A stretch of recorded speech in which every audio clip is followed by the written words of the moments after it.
Hi guys, and welcome to a new video on Sonal's life. Now, as you can tell by this video, we are firmly on the road to Wrestle Kingdom. Basically, Wrestle Kingdom is now like 12, 11, 10 days away. Oh, I'm so excited. Because obviously you guys know I'm going to be there. Now, to end the year in New Japan, they always have the Road to Wrestle Kingdom shows. This is sort of where we collate everything that's happened in the year and sort of get everyone excited for the matches that are coming up. There was a nice few surprises this time, some really amazing matches, and a lot of stipulations and things going into January the 4th.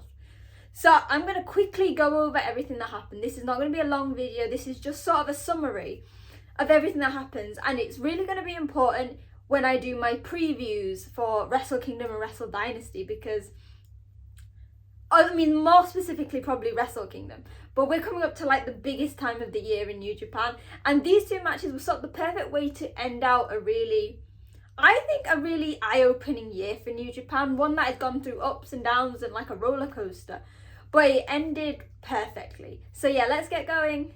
The first show was on December 22nd, and actually there was a lot of really good matches. We had Hiromu in an opener, we had some really nice tag matches leading up to it, especially with like the juniors and things like that. However, the biggest piece of news to come out of this, because I think most of the stuff happened on the second day, was the return of El Phantasmo, a good friend of this channel. He appeared, I think, like this time last year on Sonal's Life along with Hikuleo. Now, a few months ago, it seems like forever, but ELP actually announced he was taking a break from New Japan due to a cancer diagnosis. However, after a match that was sort of previewing the the New Japan Television Championship match, which was between champion Red Narita, Jeff Cobb and Oiwa, Santa Jado came out and he had a present for Red Narita, and as Red Narita took it out, it was actually ELP's flashing glasses, and ELP came out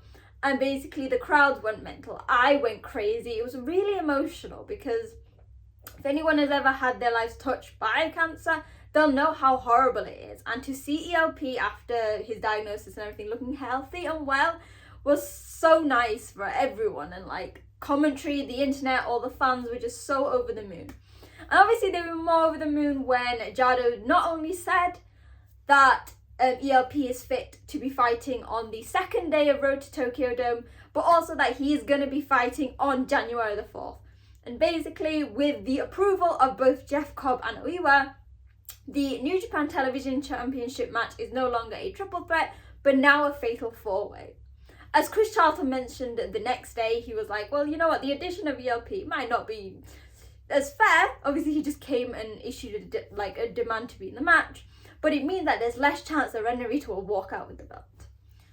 But again, we've been wishing, and people have been sending prayers to ELP, whether it's on social media, if you see the really cute fan art that the Japanese fans have done. So to see him here, it was really nice. And he's got a new haircut, and it's all nice and well. The other major news came from the final match, which was the King of Pro Wrestling match between Taichi and the recent, however you want to call it, holder Great Okan. Obviously, you all know that you are not the KOP champion unless you win the match at the end. So whoever won this, it would determine who would be the 2024 King of Pro Wrestling champion. Now, this was very, people have had mixed opinions on the KOPW stipulations, but this one was quite interesting. So they had to pick from previous stipulations from the year. So the three that they had was the sumo match, I believe. So there was no ring ropes or anything, and whoever was out first would lose. The second was special referee Yoshinobu Kanemaru, which is obviously hilarious because he initially didn't want to do it because he had no reason to. There's nobody in House of Torture there, but he got paid off by Okan. Keep that in mind. Remember, he got some money from Okan. This will pay off later. And then there was meant to be a lumberjack match, but that actually just turned into this last man standing match. Sorry, I completely lost my mind. So basically what happened was the first one, the sumo one without the ring ropes, that was done in 2 minutes. Taichi got Okan out. This was my only issue, is that obviously this one happened and then they had to get the ring ropes back up. So that took a bit of time, but it was quite interesting Chris Charlton was on commentary, and obviously they were really making it, like hyping it up, and I believe it was on with Harley from TMDK, so that was fun. We then had Yoshinobu Kanemaru coming out as a special ref with his shirt, and the funniest thing, this is actually probably one of the best stipulations that they've had, is, again, Kanemaru has no investment in this. He betrayed Taichi in Just 5 Guys, who were just 4 guys, who are now just 4 guys again, even though they were just 5 guys. And Okan, who again, he has no links to the Empire or anything. However, you could tell that the money talks, because Kanemaru was basically all the heel shenanigans he would do with House of Torture, he was doing it for Okan. Whether it was really fast pins if Taichi was getting pinned, or if Okan was getting pinned very slow. He got distracted when Okan was, on the ropes for the break. He even helped with the whiskey at one point, tried to spray Taichi, but it's kind of backfired, because when Kanemaru gave Okan the whiskey, he actually sprayed it at that. But like, it didn't actually matter, because at the end, with one like single move, Kanemaru actually did the fast count for Okan to get the second win. And then after that match, before the next one, Okan gave Kanemaru money. So it turns out, doesn't matter if you're a heel in House of Torture, money talks. So maybe Taichi should have paid off Kanemaru before Okan did. But I think that was, like one of my favourite stipulations for a King of Pro Wrestling match, because obviously this was done when, was it a member of House of Torture was the champion? I can't remember which one. It's House of Torture, isn't it? And obviously that made sense, but this was a lot more funnier. Then we had like a last man standing match, and this was chaotic because it literally could go anywhere. I think it was like anywhere falls count, anywhere count falls, anywhere falls counts. You know what I mean. It was going into the audience. At one point, Okan was pushing Taichi on this, like, must be how they put the chairs before they start, and basically just ruined all the furniture. And actually, it was really intense in a really good way. They were like threatening to throw each other off like the platforms at Korakuen Hall. They were going into the audience. They were hitting each other with finishers. There were so many times, obviously, Red Chuzuno was back out for this, that they were both out, and this is what happened in the end. Because obviously they were one apiece. It was a double count out, and Red Chuzuno was like, this is really confusing, what do I do? At one point I thought Red Chuzuno was going to take the championship, because you know what, you deserve it, Uno. But obviously it is champion's advantage even here, so Okan got it. Now the big thing was that Okan almost looked downfall about it. He gave Taichi the trophy, but kept the belt for himself, and he basically retired the belt. He said like he was making out that this was like the last defense it would be, and also adding a huge stipulation for Wrestle Kingdom. Normally we've seen in the past that the pre-show Rambo, which is always great for me because you get to see all the stars who didn't make the main card, they would normally fight it out for a chance at the King of Pro Wrestling belt. However, with Okan seemingly retiring the belt, he basically went, right, let's make that whoever wins this is going to be the next challenger for the IWGP title. This adds so much more stakes and makes the Rambo more exciting, because you're going to have those top names who want a shot. So yeah, that was the end to a really good first day and had me excited. Like, people were like, oh, I wonder what surprises you expect. Honestly, Road to Wrestle Kingdom, they don't normally have it. It's building up for it. You might be thinking of New Year's Dash. However, going into the second day, it was just as good.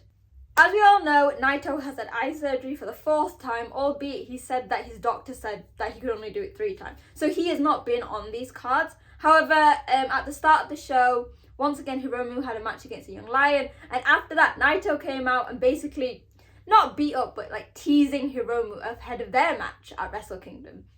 So I think out of all the matches that people are looking forward to, I think this is one of the ones that is at the top of everyone's list. I'll obviously speak more about everything in more detail when I do my Wrestle Kingdom preview. But to see Hiromu and Naito, after 15 years interlinked together, finally having their singles match, it's going to be amazing. But then we also saw other things going on. So there was a preview match. Well, there was meant to be 2 preview matches for the junior tag belts. So we saw TMDK facing Kushida and Kevin Knight. And then we were meant to have War Dogs facing the Empire. However, halfway through the match, as it was going crazy between Kushida and Kevin Knight and Robbie and Fujita, the War Dogs came out, Clark with his luscious hair, and basically caused chaos. And then that led to the Empire coming out, and then there were like ladders and there was like chairs and stuff. And at the end, they were like, you know what, let's do this. Let's have all bars hold.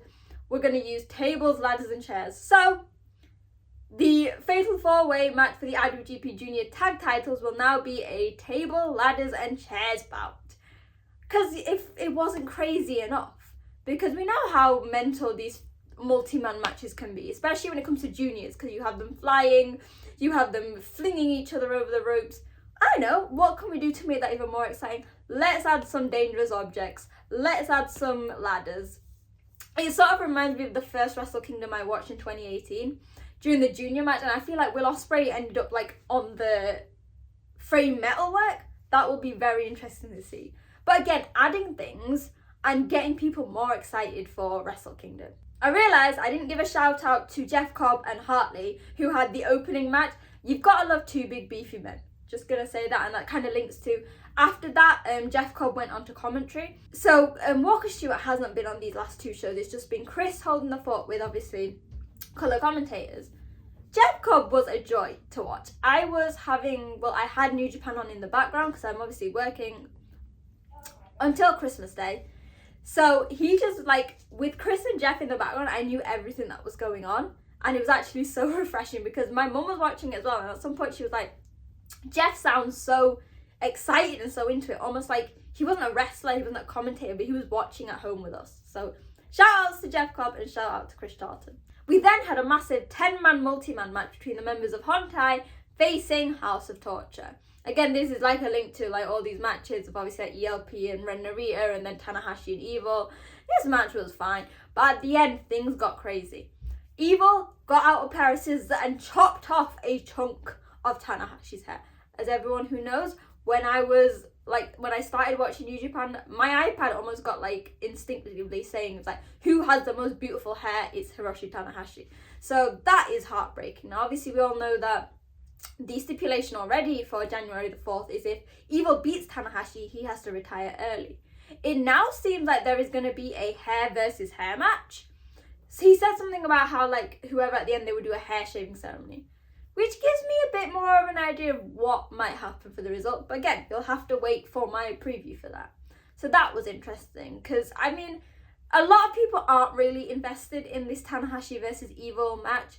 Not because obviously they don't care about Tanahashi and his road to retirement, but because it's Evil. So this is going to be interesting.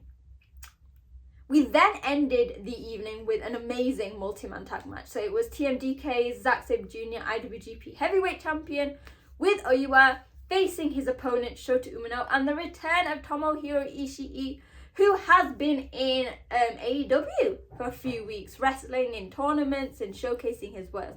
And obviously, if you remember, Ishii does have a match. He has a match on January the 5th of whoever wins between Shingo Takagi and Konosuke Takeshita. Now this match was perfect. It was everything you wanted between four of the best wrestlers in New Japan, in my opinion. What I found quite interesting, I remember when Shota Umino pinned Sanada to earn his chance at this title shot. Korakuen, I feel, they weren't happy. People were booing him. However, this is the same with international fans who obviously weren't too sure of this as a main event. The last preview matches stemming to even from like World Tag League, the New Japan Strong Show, and also these two have really upped the ante. It has really made people excited because you've seen the animosity, the increase in adrenaline between both Zack and Shota. They are getting in each other's faces, they are trash talking, they are squaring up. And normally when you have these kind of matches, you have someone that's very obviously going to get pinned. But you didn't here because you had Ishii and Oiwa, who both had their own goals set for January the 4th and 5th. So all four men were going at it like this was the Tokyo Dome. At one point I was like, dude, can you please just calm down because we don't want no injuries, because obviously the injury list is still quite long for New Japan at this time of year, and especially with obviously the added injuries of Hanare and Callum Newman, and obviously Hanare has had knee surgery, so wishing him all well. The great thing about this was the amount of pinfalls. Hell, at one point, and I think Red Shoes Uno was playing favouritism here for his son, Oiwa pinned Shota, and I can swear that was a 3 count. In the end, it wasn't. Shota got the pin over OUA, so obviously it makes Shota look $1,000,000. But doesn't disregard Zack as a champion, who he had some amazing moments in there with Ishii. And then obviously it ended in a very typical way, as if anyone knows, if you watched the last New Japan show, there was snow. So, I mean, it was a perfect end to a really good year for New Japan. I'm going to speak more about a year in New Japan in my review. So like my New Japan 2024 review, that is coming soon. But I just wanted to quickly look over everything that's happened, because yes, it was only 2 shows. They had some others that weren't televised. But this has really made me even more excited for Wrestle Kingdom coming up. So yeah, this was again quick. Mainly I wanted to just say how excited I am that ELP is back and everything going on.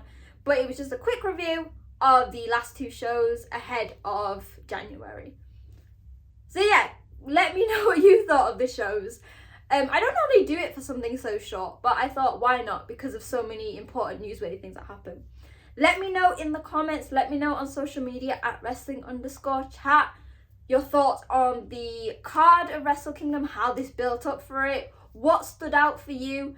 Let me know your thoughts for 2024 in New Japan in general, because obviously I'm doing a video as a review of that, but let me know.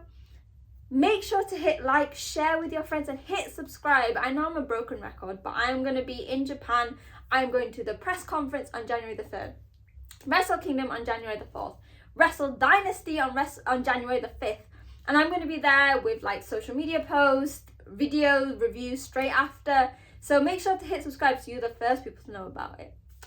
So yeah, hopefully you guys enjoyed the last 2 shows of New Japan 2024. I think it was an amazing way to end the year. Hopefully you guys enjoyed the video, and I'll see you soon. Bye!